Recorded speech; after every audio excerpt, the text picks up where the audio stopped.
Necromancer is unarguably the weakest class right now in Diablo 4. With one single exception, there's a way to clear tier 100 dungeon using one single skill, nothing more. But not only a tier 100 dungeon, is there a chance to kill Uber Lilith with one single skill? If you think about it, you have only one skill you can use. Which one could it be with the Necro? First, we gotta put some random points in here to actually reach the middle part. And if we're looking at them, Blood Lens is a slow damage buildup. Blood Surge does quite some bursts, but as soon as you go below healthy, yeah, you gotta stand close to your enemies and you can't overpower that anymore. Blight is fantastic, but kind of works perfect together with all the Blight pools going on. Sever could be good with the immense crits that Sever actually is able to put out, but the lucky hit chance is only 22%, so Essence Restoration is going to be quite tricky, which then brings us finally to the broken Bone Spear, which has a 56% lucky hit chance. And why that is so important, we'll get to in a second. Now that we can only use one skill, it's actually really interesting what you can build, because you can finally take all the simple support skills. So we want the massive damage here and the maximum essence. We don't actually need Hood Flash because the corpses we make are quite useless since we have nothing to use corpses with, right? We can't do Blood Mist, we can't do Corpse Explosion. So we're gonna do Thorns just in case we get hit. Grim Harvest and also Fueled by Death does not work as well because we're not using corpses. Therefore, more damage to close, more damage to distant. Now we put 3 more points in crit chance, 3 more points in bonus bone skill damage, and 3 more points in even more damage. Plus, I mean, more healing from all sources. Why not? Standalone for damage reduction, even more sacrifice bonuses. We can get the attack speed. None of the other minion skills does anything for us. And then last but not least, Ossified Essence.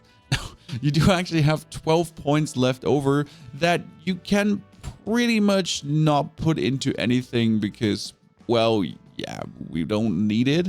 Now, if you would like to add a secondary skill, for example, you can obviously go for Grim Harvest and you can add a Corpse Explosion together with the Plague Corpse Explosion, and you could also add a Blood Mist. But we're talking about using one skill only here right now. Pull everything out of our bar and just put that Bone Spear in the position. Now we might only be able to use one skill, but we have also our Vampiric powers where we have Metamorphosis here to become unstoppable. So we get the bonus essence from T-Bolt's Will that we're actually not running out. And we're also talking about Lucky Hit, and that's important for Exposed Flesh. Up to a 10% chance to generate 46 essence when hitting a vulnerable enemy.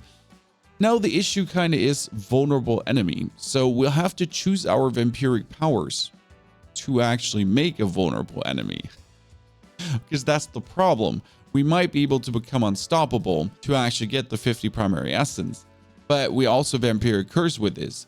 So now we'll have to play Prey on the Weak, so people do actually become vulnerable as we dash through, that we do have the opportunity to refill also some essence. Also Ravenous for the bonus attack speed to just spam away like crazy. Sanguine Brace to become fortified and get more crit chance. And then the final one is kind of free. I mean, you could technically go for a Cursed Touch, because if we're using a Cursed Touch, then on the distance with our Lucky Hit, we can make things vulnerable as well, or Vampiric Power Hit, to then make them vulnerable for the Prey on the Weak. That would allow us to become unstoppable, permanent vulnerable, permanent essence production, that we're actually never running out of essence. As bonus equipment, we're playing the Grandfather to have the maximum amount of critical strike damage. Yes, we're currently lurking at a 2000%. That's quite good. And we're playing Matchmaster's aspect for more damage as we shoot out the more primary resource we have. Pull this up with the essence regeneration, the flicker step still for the damage reduction and bonus movement speed. The ultimate cooldown reduction doesn't do much for us. Ghost Walker aspect would be better. Then we have the ossified essence for more damage. We still have the Bone Storm going on here, which is useless, but we also don't have that many defensive aspects that help us here. And then lastly, the Death's Visage. Obviously, the chest piece here with a Bone Storm could easily be exchanged for something with Disobedience. Now with Disobedience, 21,000 life, that brings us to 13,000 armor, and we already have 53,000 attack power going on. Now I almost made a giant oopsie, and I forgot to actually change my pacts to activate Metamorphosis. Now let's choose one with a boss. Sanguine Chapel, Poison Enchanted. And Monster Fire damage. And monster lifesteal. Sure, let's go. The plan is we are trying to do as much damage as possible on distance before we even move in, because, well, our only escape is dashing and we only have one dash. So it would be bad if you actually end up in a bunch of elites without being able to escape, right? So we're being on distance here, blasting it in. Surprisingly working well, especially with bone spears. You want to stay on distance anyways, because then the splintering just does the maximum amount of damage to the target that you're aiming at. Well, that poison enchant is scaring me. Dash for even more essence. Luckily, I kept Metamorphosis at level 1, which is the biggest joke this season ever. Because obviously you would upgrade your Vampiric power. Why would you ever keep your Vampiric power at level 1, right? But the best way to have Metamorphosis is at level 1. Because if you have it at level 1, you can get unstoppable every 2 seconds instead of every 4 seconds. So we get bonus essence also every 2 seconds instead of every 4 seconds. That's like on top of like all the jokey kind of things, the bug kind of things that happen. Like if your main seasonal mechanic is actually like, which is progressive, is counterintuitive, it's kind of painful. Ow. That was no 13,000 armor up because of no supplementary skills. When you see like how we have 9,000 armor here right now, and as soon as we start clapping things, we do actually go up armor-wise, right? But since no Bone Storm or anything that keeps it constantly up, it kind of goes up, and then it instantly goes... Oh, come on now. I'm more powerful than you ever be. Can we, by the way, squeeze in a potion? That makes it even better for us. Oh, armor potion. There we go. Yes. Safety in numbers. First one in. I'm like deeply in love with the damage you're just putting out. Like not even the crit multiplier. So what we're truly missing out is now the amulet skill for another 60% multiplier on our 2,000 critical strike damage. That would, you know, truly make us go crazy.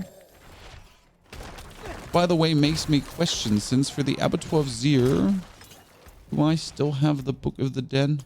Yeah, I still have the Golem sacrifice for critical strike. I wasn't sure when we have overpower damage here, so we can even do more damage with critical strikes now, and that's the resist. Yeah, okay, so now we do even more damage with vulnerable in general, and as we're just making sure to have things permanently vulnerable, that seems prudent to take.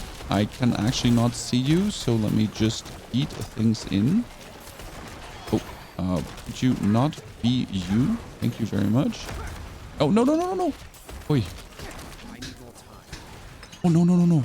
No, no, no, no, no, no, no, no, no. Die, please. Yikes.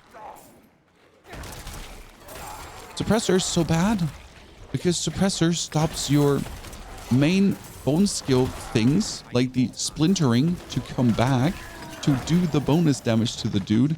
It's not working. Can't splinter him when the bone box, when the suppressor box does actually eat that up because you're shooting outside of it. And if you shoot into it, it also doesn't work because you got to stand inside the suppressor for the splinters to then actually work. So technically you have to shoot bone spears and then dash in and then hope that, yeah, you see where the issue is. Well, thank you for marking this red on the map. Always been my favorite for the old tier 100 dungeons. I don't know if you remember, but we're talking about release of Diablo. There are these slay all enemies, right? And they'll always mark all enemies red because, well, you gotta slay all enemies. Surprise, huh? Right? But in the old tier 100 dungeon where simple contact with an enemy could already kill you, having a nudge where everyone is standing was such a blessing that you just always knew, okay, like there's 3 guys around the corner, we gotta kill that, and then the next 3 guys, and so on and so on. Perfection. I mean, we're almost done, and then then the boss fight without any utility, without any way to avoid damage. Whew. That's the thing I'm dreading the most, but it's at least the Bloody Bishop. The problem is the Bloody Bishop has one skill that is this Shadow Blast, where he's shooting out like 8 shadow thingies. You either have to dance around that or somehow dodge it. Because usually you just activate Blood Mist and you're just like, yep, you don't kill me. But that is not an option. Okay. Fill up our resources. We are having our 40% crit going, 30% crit chance missing. Stand max range. Could you not move, please? Dash. Dash. No, don't move. Woo. And it wasn't even that much slower than when I'm actually using all the abilities. Now comes the truly silly question, but could we also kill Uber Lilith using one skill only? Usually I need my Blood Mist to avoid some of her instant death waves, but maybe I can just dance around them. Dash for more multiplier. 1, 2, 3. Dash for more resource. Super damage. Put that outside of the bounds. That's not good. Okay, we have her killed. Oh yeah, we will make it out. She dies. Perfection.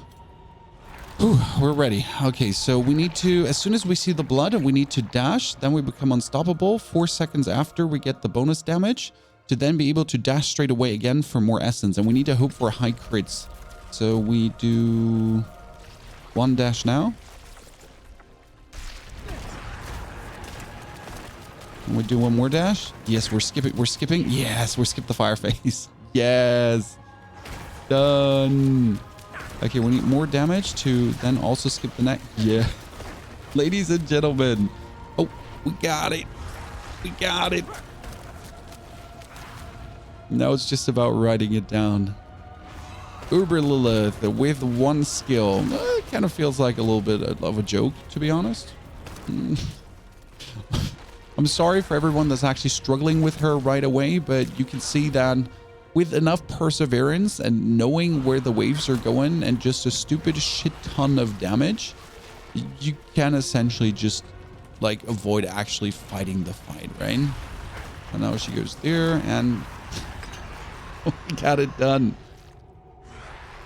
Now for the Paragon board though, and this is one that you can use with the actual main build. So I didn't make one specifically for only 1 skill. This is the new and enhanced one, actually using the Tears of Blood, which kind of makes us use 1 glyph less, but you could actually do use 1 glyph more. Right now we're going first into Corporal. Corporal does boost all the magic notes, so we get even more armor, we get even more damage here. It would be great to actually take this damage and that armor too, but we don't have the points due to the Tears of Blood. Then we're actually heading into the Bone Graft board, and here it's straight up bonus critical strike damage plus the critical strike damage multiplier, which is another 22% on the ridiculousness that we actually talked about already. And here you kind of want to take anything. We have bone skill damage, we have essence on kill, yep. We have critical strike damage with bone skills, then maximum life, and also critical strike chance with bone skills. The critical strike damage is so good to take because it gets multiplied by our general critical strike chance multiplier anyways. Now fast forward into the Send of Death board for more critical strike damage to critical strike damage, critical strike damage, which then gets the 30% multiplier. And here we're taking the Imbiber glyph. Damage while healthy is generally a very good thing. And as you're actually just simply going into the board, you can already pick up a lot of willpower just on the way in and on the way out, without even having to try. Which then brings us left side into the Bloodbath board, and here we're just in to activate the Exploit glyph. It seems stupid to put in 1, 2, 3, 4, 5, 6, 7, 8, 9, 10, 11, 12, 13, 14, 15 points. But these 15 points give you 10% multiplicative more damage. For 15 points. No other 15 points will ever do that for you. Now, the problem here comes with the Tears of Blood glyph, because we're going to go into the Flesh Eater board. We don't activate Flesh Eater. Why don't we activate Flesh Eater? Well, because we're not using any basic skills. So now in order to activate Flesh Eater, you can actually take out here 1 willpower for the Imbiber. That one won't actually hurt to take out, as you can also take out the armor here and the next willpower point. And then you already have 4 more bonus points to get the Flesh Eater going, for even more critical strike damage, by the way. And then you get the Tears of Blood fully fleshed out. Now, the interesting part is if we would not play the Tears of Blood, you can play Sacrificial here, which gives you bonus to all magic nodes in range, so more damage to elites, more dexterity, more resistance to all elements, all this kind of stuff. It can easily get activated as you're just going through the board, pushing you also to the outside of the board to essentially allow you to go into the next board as well, because that's obviously what we want to do. We would now want to add, if possible, another board just for another glyph. I mean, here it's 1, 2, 3, 4, 5, 6, 7, 8, 9, 10 points to actually get in. The question rather is, what more glyph? Because we're already playing Corporal for the bonus damage. We play Essence, we play Exploit, Sacrificial, and Imbiber. And since we're using Corpse Tendrils, it kind of is Control that we could be putting in there. That would also work for the abattoir of Zir extremely great. Alternative, there is a Territorial, which also gives you damage reduction from close enemies, and this build is being played by actually being inside your opponents very much. It's a Bone Spear build that actually works with being close. Sounds a bit weird, but yes, due to using the Bone Storm and everything, you'll be close to your enemies and it wouldn't hurt. And now, interestingly enough, this is almost easy to activate. I mean, I would need another 1, 2, 3, 4 points, for example, and we can weasel them out relatively easy. We can even put this one out to then go here, and then we need 4 more points. We just got to find out where do we potentially possibly could get 4 more points from. And here's also, again, the damage while healthy with Imbiber is working fine. So you could potentially, think about like just yoinking some out of the Imbiber. We could reduce here the resistance to all elements, as we don't need that for this. We have enough resistance to all elements, so these 3 can go out. And the 4th one could be for maximum essence or just 1 essence on kill, as we have already 3 essence on kill going on. And that is the 4 bonus points, and then wibbity wobbity wobbity, you have the perfect passing with 6 glyphs. And I usually try to really get 6 glyphs going, because that is most of the time better than having some standard rare nodes, because the multipliers are just insane. As a future look for Season 3, I also get to run something amazing for you. I'm working on the ultimate resource table for Necromancer, including tier lists with all the builds that we've been playing, mobilytics links, videos explaining it, what they're actually going to be good for, AOZ, Uber Lilith, Nightmare 100, leveling, overworld, and so on, which gets followed up by there will be useful websites down here. We'll have the Uber uniques and which builds they actually fit in, plus also respective builds linked. Then, well, obviously this is going to be a Season 3 tier list already cleared out. So we'll be deleting these builds because things will change, and then we'll need to have new builds that actually take these positions. This is going to be an ever-living, ever-growing document that I'll link in the description below, that I'll be making sure to flesh out with evergreen infos, useful infos, everything for you. Optimally, I would want to put this on a website, but the website is still in the making, so sorry for that. Now, if you're interested in beating the Abattoir of Zir like you have never beaten it before, there's the Corpse Necro for you. Or if you want to see the full bone build and how well it is with all the skills, that's the video.